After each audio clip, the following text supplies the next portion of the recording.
Hello, everybody, and welcome to this week's episode of Attendance Bias. I am your host, Brian Weinstein.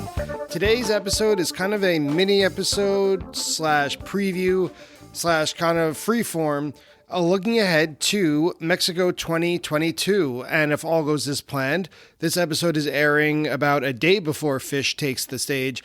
And I could speak for all of us when I say I think we're all looking forward to that. About a year ago, myself and about three other friends had a roundtable. We were wallowing in the most despair of the thick of COVID. And the four of us who all went to Mexico separately, but we hung out quite a bit there, decided to kind of do a recap a year later, just so we could wallow in nostalgia just a bit. And it was a really fun time to remember and look back. And now that it's 2 years after the 2020 Riviera Maya Festival, now it's time to look forward to 2022. And so one of the guys who was on that recap, Greg Ewan of North Carolina, was gracious enough to spend his time to come on. And the two of us just had a conversation about what we're looking forward to, what we thought of Fish's summer tour, and some tips and tricks as we head down south of the border for this February weekend to see 4 more nights of Fish. Fingers crossed everything goes as it should. So this episode is pretty short, but enjoy a quick look ahead to Fish at Moon Palace, Cancun 2022. Greg, welcome back to Attendance Bias. How you been? Great. Thanks for having me again. My absolute pleasure. You were last here about a year ago, I think it was, when you, myself, and a couple of our friends recorded a recap of Fish in Mexico in 2020. At that time, we were pretty hunkered down. This is around February of 2021 or January. We just needed to remember something pleasant at that time because everyone was really to themselves at that point in our recent history.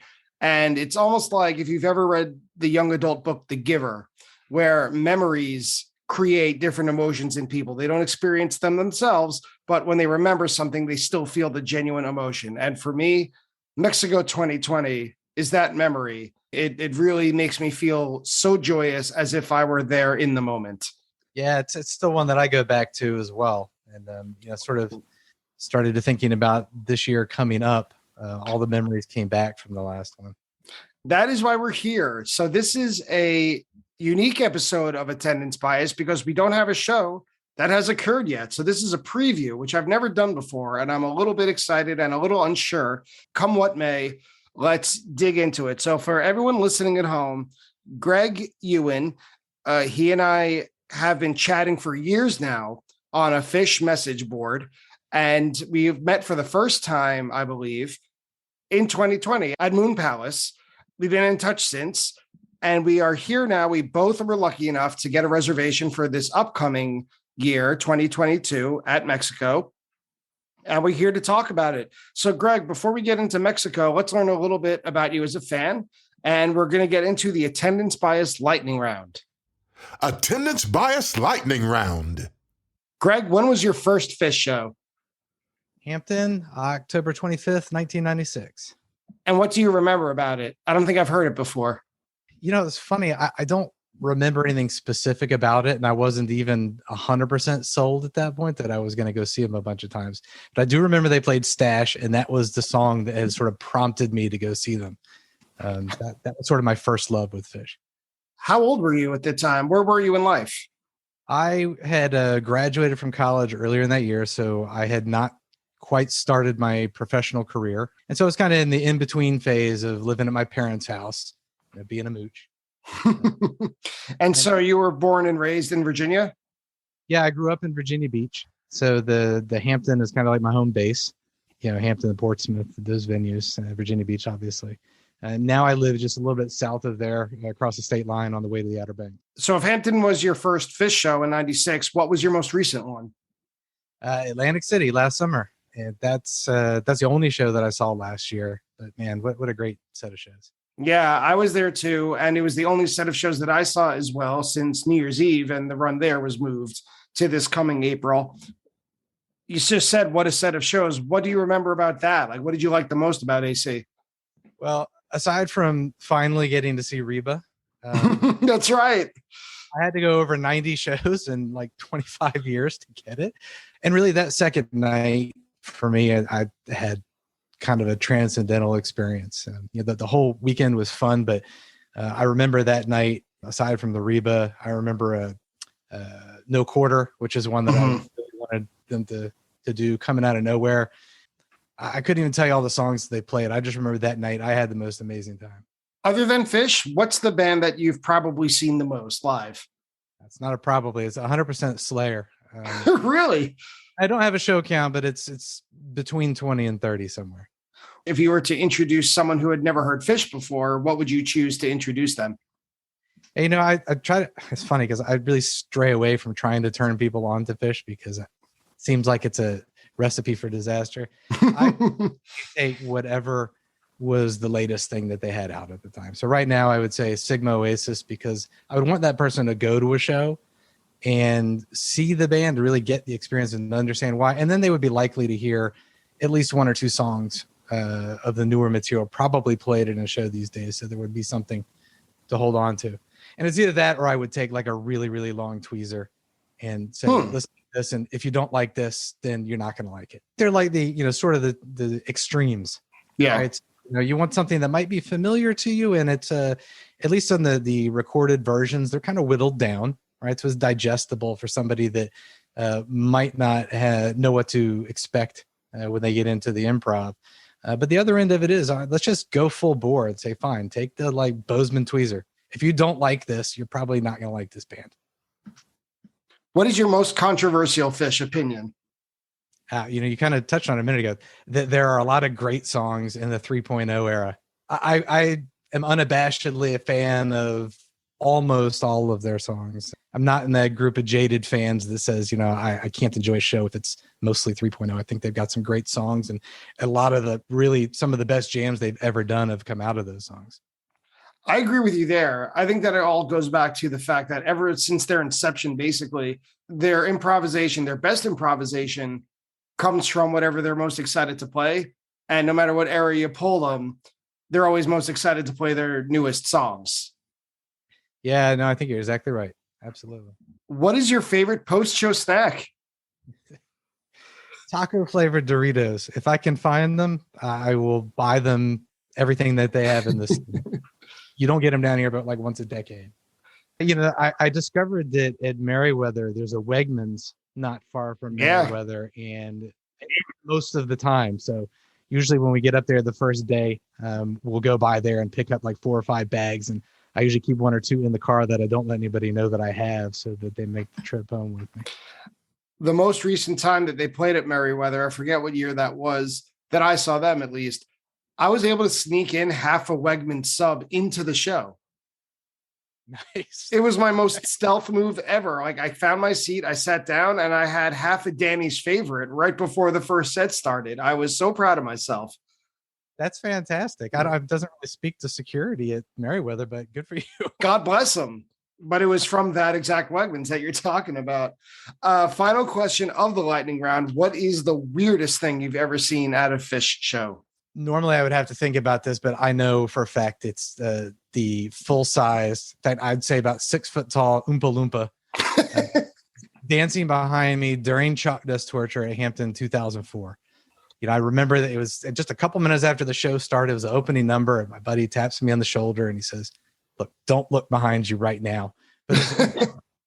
And I turned around, and sure enough, the guy was just getting down. It was the funniest thing I've ever seen in my life, the smile on this guy's face. What was he wearing a wig? Did he have orange face paint? Like, give me what you saw.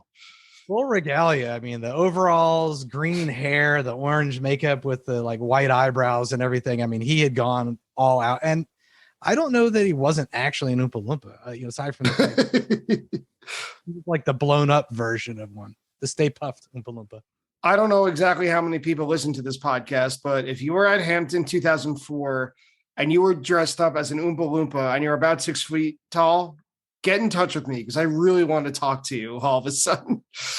I would say even if you saw it, just maybe come back and respond somewhere so that I know that I wasn't crazy, because that's the wildest thing I've seen. So looking ahead to Mexico 2020, right here, I'm in New York City and it is about 15 degrees, probably colder now. The high today, I think, was like 24. Now it's pretty cold. The sun has gone down. Greg, where are you and what is the weather like there as we look forward to Cancun in a couple of weeks? So I'm in extreme northeast North Carolina. Here winter means something different than what it does for you. I think last year when we did this the round table, I made a comment about it being cold one night in Mexico, and everybody gave me some crap about that. But it's been pretty cold here. We've had 2 weekends worth of snow, one right after another, which is unusual for us. Yeah, I mean, it does feel sort of like it's helping to build the anticipation for Mexico. And there's been a lot of stress this last year kind of building up to it. And I think the weather is at least it's put my wife across the line where she's like, all right, screw it. Like, I just want to get there. Before we get to Mexico, let's talk about what it takes to get to Mexico. This year, it was a real hard scramble on my end to find a room. 2020, when we went, it was much smoother. I was looking for a room with our mutual friend Chase. We were on opposite ends. We were, planning, and we did end up rooming together. And we were just texting back and forth like an episode of 24 where we had the little, side mic on our mouths and just, do you have one pulled up? I have this pulled up. What do you have? How much? All this. But we both had a room ready to go almost immediately after the on sale and didn't feel any pressure. This year seemed like a huge mess. What was it like getting your room? And I'll tell you a little bit more of what it was like for us getting ours. Yeah, I feel like I just got really lucky this year. I mean, I was at work. I made sure to block off some meeting time so I wouldn't be interrupted. And I just got ready, and I think I clicked in at the right time. I believe that we were at an advantage because we knew we wanted to stay for 6 nights. And I think that the shorter, the 4 and 5 night packages probably went faster. So I think that worked in our favor, because last year it had been on sale for a couple of months, I think, when we bought our tickets. And it was no problem. So very fortunate, because, we have friends, you and I, that could not get in this year that were trying at the same time. So I really I feel lucky. And they're not alone. There were a lot of people who came away disappointed. I was also at work, and I'm a teacher. So there are times, I think these went on sale in June, this past June of 2021. And there are times when you're teaching where you can finagle, looking at your computer, and tickets go on sale. But this June, I just couldn't finagle it. So my girlfriend had the keys. And so I gave her the code to get in. And we also knew which package we wanted, which type of room, all that. And she told me that when she opened it, there was just this giant list of every permutation of every type of room, and that they were not divided or filtered in any way, that it was just a gigantic list. And it would be 4 nights, this type of room, Nizuk, 4 nights, this type of room, Sunrise, etc., Grand, and then 5 days, 7 days, whatever you have. And every time you clicked on one and it was sold out, it took you back to that main screen and you had to scroll all the way down. So she told me it was extremely disorienting, that you kind of had to start from scratch every single time. Is that how you remember it too? Well, I mean, that's definitely the way it was presented. We had discussed ahead of time when we wanted to arrive, which package we wanted. We knew what kind of room we wanted. And like I said, I think I got lucky because I went in immediately. I picked the 6 night at Sunrise, which is, garden room, which is what we wanted. And it let me in, and just immediately feverishly typing in, trying to get, to the, get pressed. And then, that's the part where you really hold your breath when you press, submit, and the thing starts spinning. Because always we've all been through the Ticketmaster thing of, getting the tickets in your cart and then, having something bomb out at the last minute. Ticket purchasing is probably the most stressful thing that happens in my life, outside. Well, really, probably just in general, because everything else, you have some control over. And I really do think this comes down to luck. And I think that, you got lucky and I got lucky. A lot of people didn't. After it was sold out, it was like 2 days later, they announced that there's going to be extra rooms at a different resort. It's about 30 minutes away from what I understand. And there's going to be a bus that takes the members of that resort to and from the Moon Palace. Do you know anyone who's staying at that resort or got a package through that way? I don't, but I know that, this is kind of how it was the first few years when it was in Barcelo. There were other resorts where some of the attendees were staying and they had buses after the show. So I'm sure that it's going to work fine. I'm seeing now, it looks like on social media, there are people that are sort of bailing out and dumping their packages. And a lot of folks now that are frustrated trying to move from the offsite resort in to Moon Palace. So it'll be interesting to see how many people are actually still staying at that other place. Well, speaking of that, about people who are bailing, because I've noticed that too. And like I said, we're recording this on February 6th. So the beginning of the event is roughly 2 weeks away. And just about 2 weeks ago, this Omicron peak has been out of control. Out of control. I'm a teacher, and it seemed like right before Christmas and right after New Year's, everyone was absent from school. Teachers, students, everyone was quarantined. If you didn't test positive, someone you knew did. And if someone you knew didn't, someone they knew did.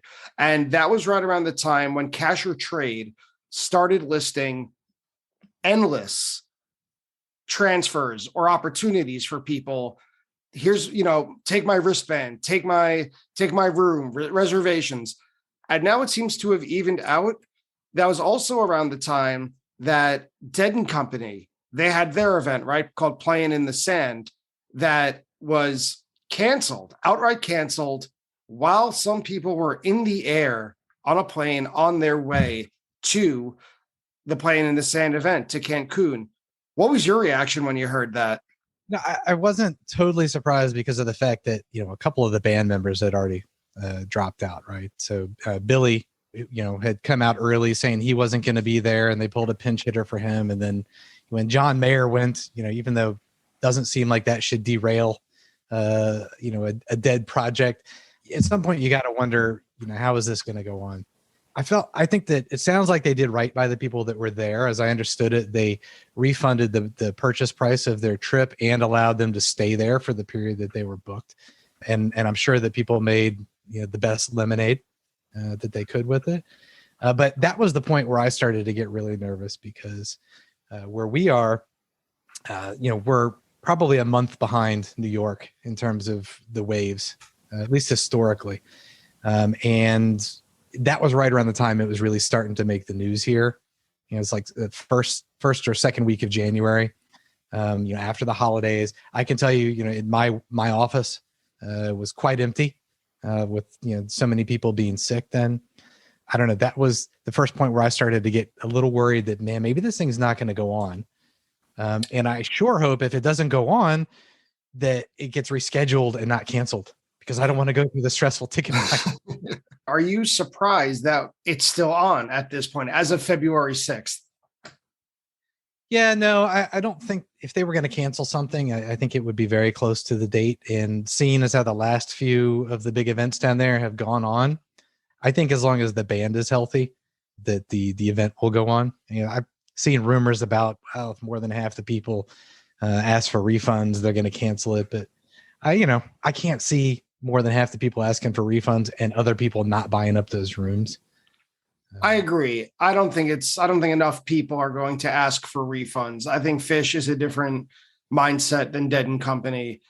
And I also think that, like I just alluded to, and I'm no doctor, I'm no scientist, it just seems like things are not as intense as they were when Dead and Company was scheduled to play, which was right in the thick of it.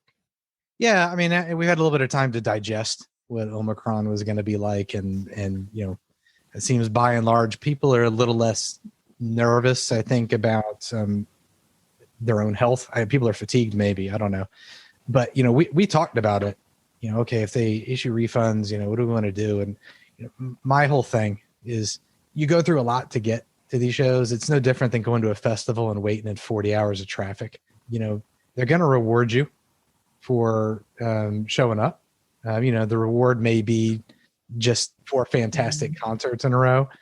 Could be, some sort of quasi-religious experience. For sure, it's going to be 1,000 times better than getting up at 5 a.m. and going to work every day. So, I hope it works out for everybody that wants to go, and that the people that had to drop out for one reason or another are not, they find a way to work past it. But this thing has to go on at this point. Did you have any concerns when you went to Atlantic City this summer? And has that changed, stayed the same, looking ahead 2 weeks to Mexico? Yeah, it's funny in Atlantic City, because it had been a while since we had our vaccines earlier in the year, and we got there, and the first night, the way we went in brought us underneath the pier and basically right to the front of the stage. And we were like, oh, this is great. We'll just hang out right here. And it was super crowded. And about halfway through the show, we went like way back because, the sound was immaculate, even in the back of the venue. And I remember leaving there that first night, going back to the hotel, in the tiny little elevator with like 30 other people in it, thinking to myself, oh, it's okay. For sure. We all have COVID now, so there's no avoiding it. And we didn't. And I think that for me, that put me a little bit at ease about that. Maybe it's not quite as easy to get if you do some common sense things, like wearing a mask when you're around groups of people, in those elevators and things like that, and avoiding some of the close contact. I think now, my only concern with it really is with regards to Mexico is testing requirements. Mm-hmm. We talked just before, getting on here about, going in the bubble. It's, now we're a couple of weeks out. I don't want to take any chances about, having a positive test come back and ruining my trip. I should be concerned about getting stuck down there and not being able to come back and go to work. But, this day and age, I'll take a laptop with me and I'll prepare for, every eventuality. But I'm not too worried about it at this point. In Atlantic City, I also was quite nervous going in. And I also wore a mask pretty much whenever I was indoors, like you said, in the elevators, when I walked through casinos. And I don't gamble, so I wasn't in a casino for any really extended length of time, except every once in a while I'd sit at a slot machine, put $50 down, and I took off my mask occasionally. And then it really hit me when I smelled cigarette smoke. I don't like cigarette smoke, but I said, if I'm inhaling cigarette smoke, that means I'm inhaling whatever someone is exhaling. Toxic smoke, of course, and whatever else comes with it. And I said, fuck this. I don't need to win $20 after losing 80 that bad that I need to sit here. And so, but when I was outside, like you mentioned, my friends and I were pretty far back. But I've seen the band. We all know what they look like. The sound, as you mentioned, is immaculate. And there was space that we could move, and I could take my mask off and feel more secure than I had for months prior. Yeah, no, the thing we discovered in the back there was that was the place to be. Not only, as you said, we've all seen them. The sound was fantastic, but there were no lines for anything. So kind of laid up there between like the merch tent and the beer tent. And, like when they started playing Reba, I said, let's hurry up and grab a beer before they get to the jam, because we're right here. 30 seconds later, we're back in our spot.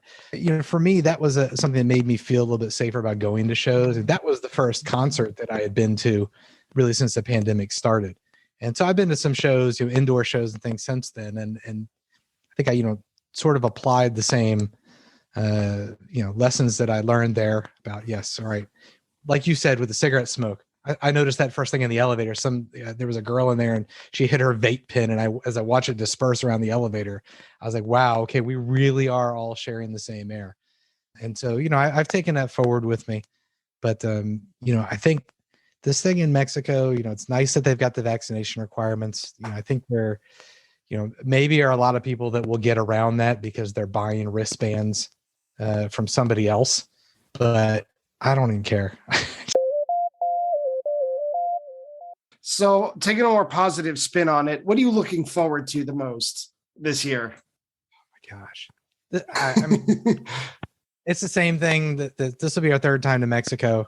I like just standing on the beach, eating nachos and tacos and drinking beer and seeing, fish play.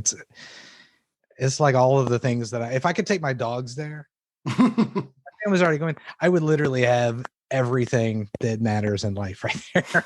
So I'm going to get everything but the dogs.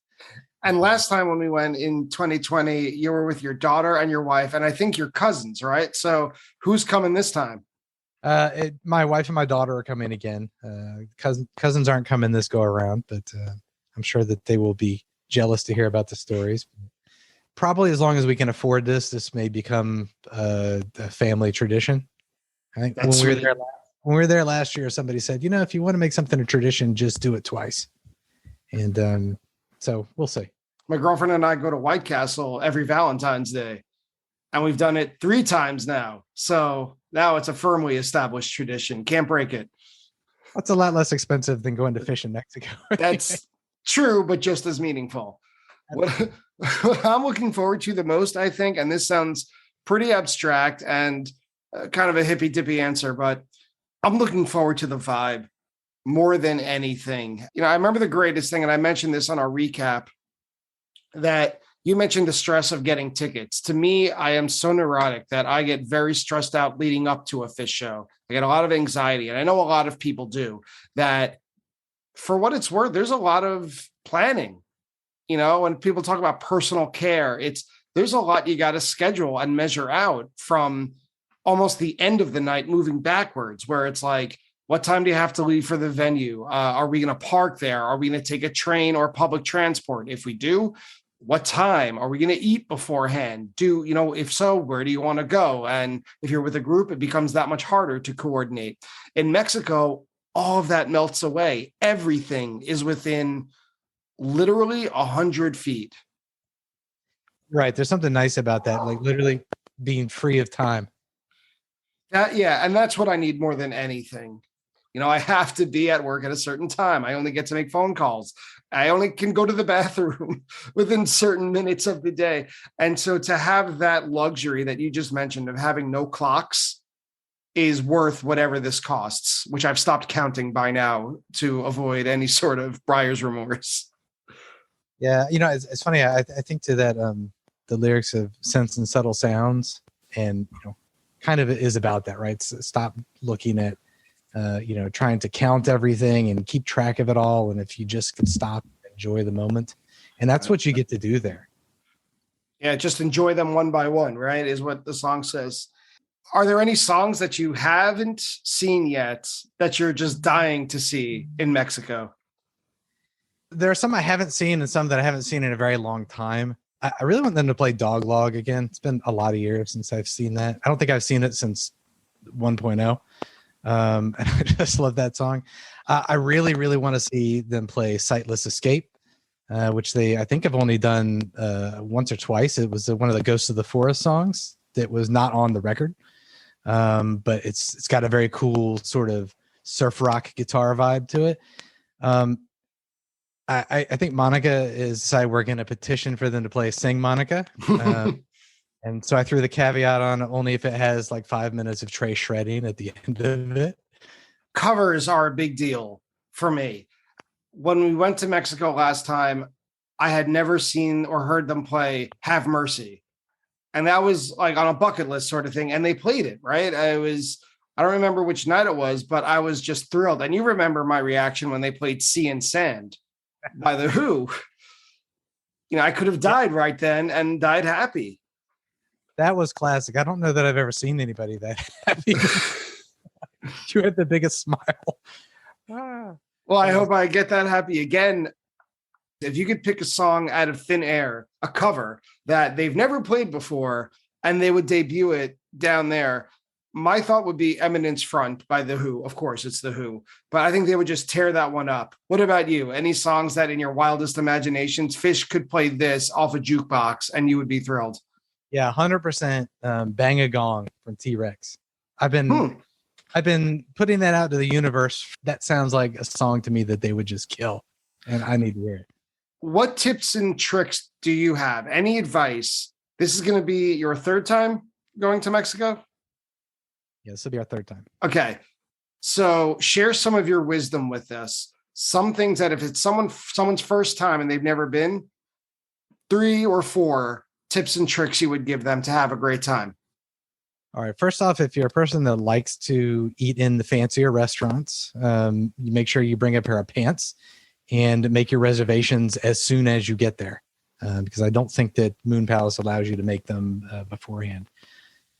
I think we talked about it before too. I think you might have mentioned it. Get yourself a nice big insulated tumbler, because when you're ordering beers at the pool, they're bringing you like 10-ounce cups. I think that's why I was able to drink so many and stay on my feet, because there's time in between those. Do that. Definitely lots and lots of sunscreen. There aren't a lot of rules there. You need to tip people. Yeah. One thing I would say. So bring money with that in mind, and bring more than you think you're going to need, because the people really do go out of their way to take care of you, and they go even further out of their way if you put a little extra in their hands. I mean, we actually had the last time a problem where we tipped somebody too well, and he was bringing us more drinks than 10 of me could, and I had to tip him more to stop. So yeah, that's good advice. I think sure. Those would be the chief. I had two things to add on to that. Number one, bring either a power strip or some sort of outlet adapter. Not that it doesn't take regular plugs in Mexico from America, but for the amount of devices that we've accumulated as a nation and as a culture over the past 10 years or so that need to be charged on a nightly or daily basis, there aren't enough outlets. So if you have, one of those double plug, adapters that turn 2 plugs into 6, bring one of those. Trust me. That's good advice. Yeah, I think there were only 2 plugs in our room, and with 3 people, you can use that pretty quickly. Right. So if that sounds like you, bring it. It's like my grandma, who grew up during the Depression, would say, better to have it and not need it than need it and not have it. So make sure you have that. I would also suggest to eat a lot. Eat as much as you can, because God damn it, you've paid for it. You paid so much for it. Especially in the venue. The food is really, really good. Yeah. Treat yourself. I'd add one more to mine too. Each room had a refrigerator in it that was like a mini bar stocked, and they had like liquor dispensers in it. And if you don't want the juice and the, sodas and stuff like that, take some of your tipping money and you write a little note to them and you put it in the refrigerator and say, please take out all of the juice and fill it up only with beer or whatever your drink of choice is. And they will do it. Wow. Say, stock it only with beer, or, if you want some bottles of water, please leave an extra bottle of water and stock the fridge with beer. They will do it. Put $5 in there. Now you might have to do it every day because, you're going to drink the beer and then they're going to try to restock it with soda and juice. But if you take care of the people there, they go out of their way for you. The very last piece of advice that I would put out there during the show, during a lot of shows, people have their space, the place that they like to be. They like to be page side. They like to be up front on the floor. They like to be right in front of the soundboard, or they like to be all the way in the back, mic side. I would suggest, as advice, friendly advice, don't limit yourself. Go all over the place. Start up front. Go beachside, like to the waves. Spend a couple songs with your feet in the water. Last time, I was during whichever night Sweet Jane was the encore. I was all the way in the back where there's this awesome display of wicker furniture and like beach chairs and couches and stuff. They have a big screen set up as if it's live fish. And there's a brand new speaker tower right in front of that. And my first inclination was to say, I just paid $5,000, what I could have done in my living room. But there is something to be said for putting your feet up during a live show with the breeze and the waves, and you're there anyway. It's 4 nights. Explore.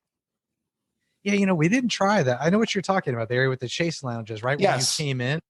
We did not do that. And we talked about it just recently too, that, if they had that set up again this year, I want to go do that. Better yet, hopefully they've got some hammocks or something strung up out there because, you can't, yes, you can watch it on TV from your living room. Can you sit outside where you are right now and watch a fish show? No, you can't. Also with a pina colada that someone brings to you, or eating a churro with a pina colada, all these luxuries that if you are lucky enough to go and if you're able to afford it, that you paid for, take advantage of everything this site has to offer, because it's just going to make your trip that much better and your experience that much more rich. That's sage advice. Well, Greg, thanks for doing this for this kind of almost mini episode because we don't have any music to go along with it yet. But we will do an update from Mexico. And I'm sure the next time I will see you is when we get in touch once we've both landed and checked in. So thank you again for joining us from North Carolina. And next time I'll see you, we'll be on Mexico time. Look forward to it. Thanks for having me. And that's it for the 2022 Mexico Moon Palace preview. And although this wasn't a full-on episode of Attendance Bias, in fact, there was no music at all, that's a first for this show, I still felt the need to go back and fact-check just a couple of things to make sure that Greg and I were on the right track. So now it is time for a very short Attendance Bias fact check. Attendance Bias Fact Check. Greg's first show was October 25th, 1996 at the Hampton Coliseum, which featured a Ha Ha Ha opener, a stash that is about 14 minutes long toward the end of the first set, and a now rare Johnny Be Good encore. The show at Merriweather Post Pavilion, when I was able to sneak in a Wegman sub, was in 2018. I don't remember which of the two nights it was, but I still maintain that it was a hell of a move. It wasn't the last time Phish played the venue, as I erroneously said, but it was the last time I saw them there. And finally, Greg is hoping the band plays Doglog in Mexico. It would be quite the bust out, since the last time the song was played was June 20th, 2012 at the Entelos Pavilion in Portsmouth, Virginia. The time before that was all the way back to the IT Festival on August 2nd, 2003. Greg also mentioned Sightless Escape from the Ghosts of the Forest album. That song was played just once at Dick's in 2019. And finally, he brought up Sing Monica as a hope, crossing his fingers. That was last played at the Bill Graham in San Francisco on July 20th, 2016, during a rarity-filled first set. And that's it for today's episode of Attendance Bias. Thank you so much for listening. If you're traveling to Mexico, please travel safe. If you are watching at home on Couch Tour, please enjoy and have all the tacos and margaritas you can. If you enjoy Attendance Bias, please support the show by leaving a rating and a review of it on your favorite podcast app, and follow Attendance Bias on social media. I am most often on Instagram and Twitter. If you'll reach out and say hello, I will be happy to send you a free sticker. Thank you again for listening. I'm looking forward to Phish so much, and I'll see you next week on Attendance Bias.